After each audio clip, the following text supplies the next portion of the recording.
In some near future, technology has advanced to the point where holograms with AI are commonplace. Among them, those which go berserk are called hologram ghosts, which are actually Digimon that somehow made their way to the human world. Digimon Ghost Game episodes usually follow a familiar pattern. The team hears about or experiences a new, seemingly paranormal phenomenon. They investigate and discover that a Digimon is behind these events. While they often have to fight the Digimon at first, the team usually is able to convince them to back down. Digimon Ghost Game begins when Hiro's father mysteriously disappears after a homemade science experiment seemingly goes wrong. Not long after, a mysterious and silent Digimon named Black Tailman arrives in Hiro's dorm, giving him a message from his father informing his son that he's been trapped in the digital world as well as another Digimon named Gammamon, who he says will basically be his new little brother. Digimon Ghost Game fittingly arrived just in time for the Halloween season, premiering on October 3, 2021. This is Digimon's first foray into the horror genre. Unfortunately, it is very hard to feel scared in any way when there isn't enough time to build suspense.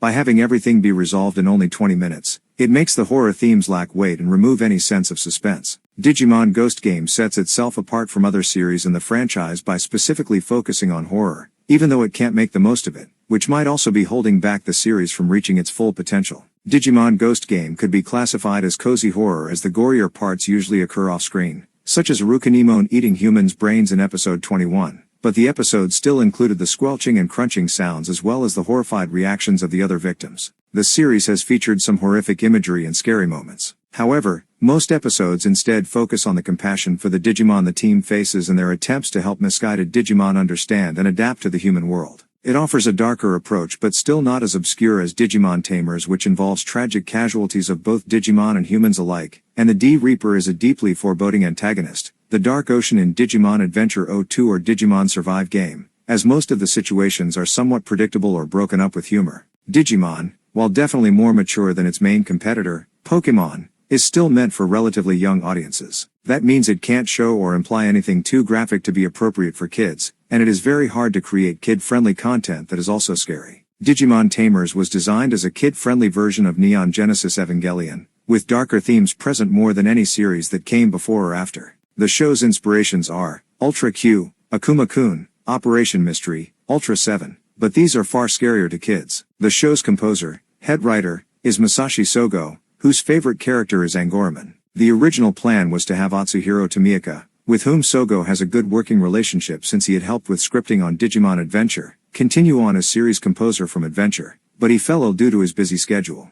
It has an episodic format, Digimon of the Week. Each episode is largely self-contained, sometimes filler episodes with repetitive themes. It serves as a commercial for the Vital Bracelet, also known as Vital Hero. Even the protagonist's name Hero sounds like Vital Hero. In episode 51, the Vital Bracelet Digivice V transforms into Digivice Double V out of the blue, with no context or reason. It wasn't earned by the Tamers, it was just an advert for the new toys. Plus, a new symbol was shown in episode 51 without ever receiving any indication regarding the old symbol, or the Tamers' individual symbols. The overarching plot has barely been developed, even after more than 50 episodes, after roughly a year of airing. It features formulaic, contrived, deus ex machina conclusions, such as when Black Tailman Uver appears to save the day at the last second, often unsatisfying and unresolved as most of their opponents just end up fleeing. Focused on redemption and reconciliation, only a few enemies actually die when they are unable to be redeemed, which may seem odd provided the behavior of those Digimon who are putting humans' lives at risk or hurting them just for fun.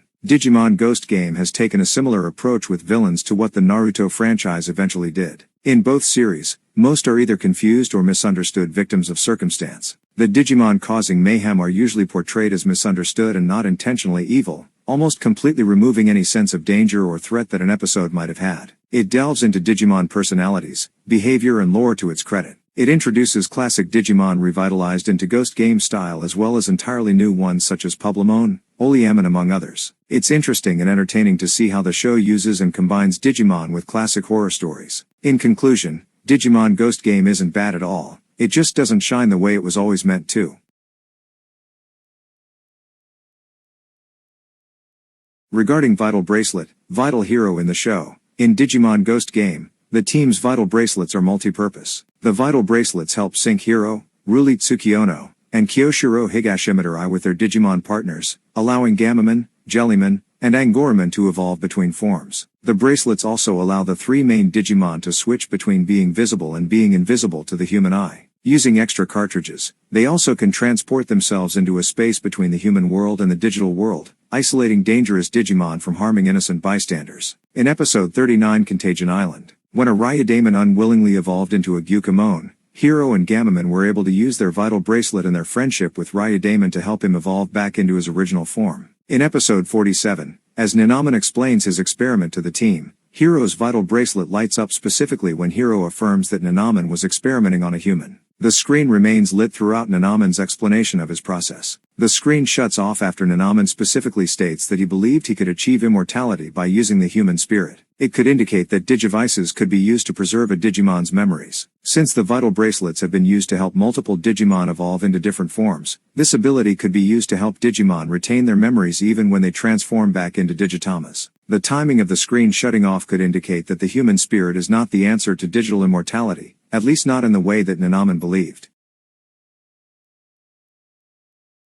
Regarding GulusGammamon, GulusGammamon fits the horror themes of the series by acting as Mr. Hyde's character to the normal Gammamon's Dr. Jekyll. Gammamon first evolved into GulusGammamon in Executioner episode after Sealstraman murdered Bokomon, who was protecting Gammamon. GulusGammamon tried to sync up with Hero, but Hero was unable to handle the influx of data and collapsed to his knees. In response to this failure to connect, GulusGammamon tried to rip a hole in the extra-dimensional space they were in to wreak havoc on the world outside. When the rest of the team tried to stop him, GulusGammamon turned his attacks toward them. He only stopped when Hero stepped in front of everyone. While GulusGammamon dismissed Hero as useless during this encounter, his attempts to connect showed that he still did value Hero and wanted acceptance. In episode 21, Gammamon transformed into GulusGammamon again when Arukanimon was planning to eat the entire team's brains to make herself stronger. There were some notable differences in this transformation. For example, GulusGammamon turned back into Gammamon with far less of a struggle in this episode than in Executioner. In episode 42, Gammamon evolved into GulusGammamon after the Red Aburomon attacked Hero and turned him and other humans into a scarf to signify his role as king of the Aburomon. When the situation seemed hopeless, Gammamon evolved into GulusGammamon once more.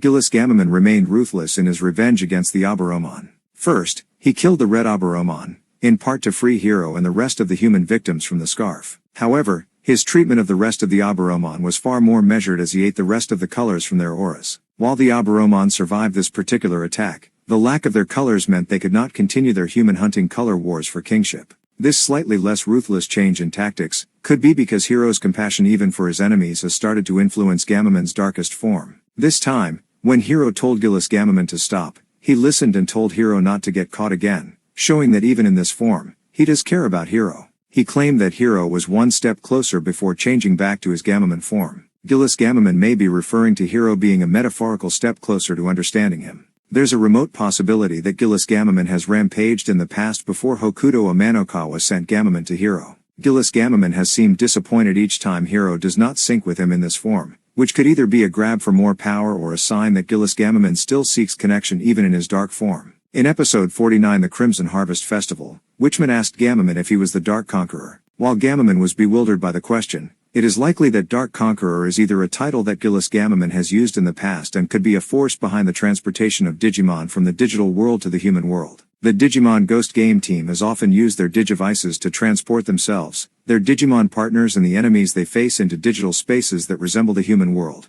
but any battles there do not actually do damage to the human world. In episode 13, GulusGammamon was able to break a hole in one of these digital spaces to the real world and tried to escape to wreak havoc there. In episode 19 The Witching Hour, Picklemon, a Digimon with time travel powers, tried to travel back in time to stop Gammamon from ever existing. He returned seemingly quickly but looked far more beat up than before. Picklemon questioned what Gammamon even was before traveling to the future to try to find out. Picklemon decided that Gammamon's future self was cool and decided to stop fighting the team. However, Picklemon's fear of Gammamon's past self indicated the latter was a powerful figure in the digital world before meeting Hero or Hokuto. If GulusGammamon was truly a major threat to the digital and human worlds, then Hero and Gammamon's entire bond could be a setup to try to stop the Dark Conqueror from returning. Had Hokuto known about GulusGammamon, he may have sent Gammamon to Hero to prevent GulusGammamon from returning. Since Hero has repeatedly proven that his compassion is his greatest strength, Hokuto might have hoped he could teach Gammamon more kindness and empathy, taking to the role of older brother. The cruelest Digimon we've seen so far in the show is probably Publamon, a brand new Digimon who is hurting others just to get more readers.